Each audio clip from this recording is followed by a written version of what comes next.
I think it was just really important for me to make sure it looked like me. And I just really wanted it to just scream springtime. Derby is like the first punch in the face of we're out of winter, it's springtime in this area, right? It's like, everybody's got fresh mulch, grass is getting cut, people are, shopping for dresses. Most of it started with that color palette in mind, where I was just like, I just want it to be just super spring, super bright, and just very me stylistically. Just like most kids, I was always drawing and always kind of artistic. Always wanted to, be the Disney animator or whatever, the comic book artist, and kind of things. So I just never stopped doing it.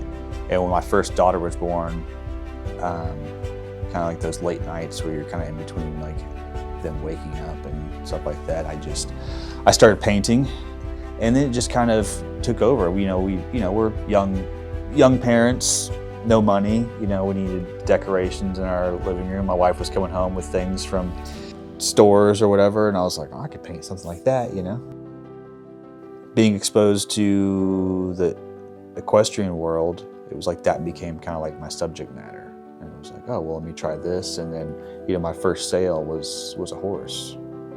People were just drawn to it. And then later on, you learn about like that real connection, the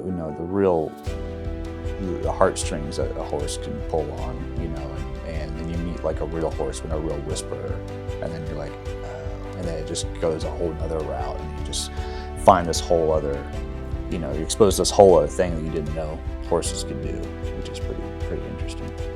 Well, I moved here on Derby Day. I didn't even know it. Yeah, I showed up, Betty Johnson Hall, on the corner of 4th and Cardinal.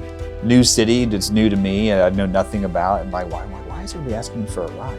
And then I realized, and my roommate who was from here, he was like, oh, it's Derby Day.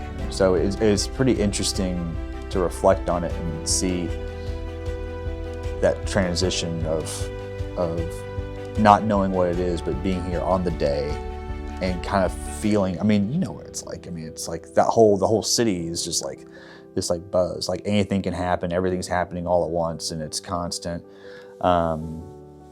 And then every year you just kind of start to feel it. Yeah, so it's kind of cool to look back on it like that.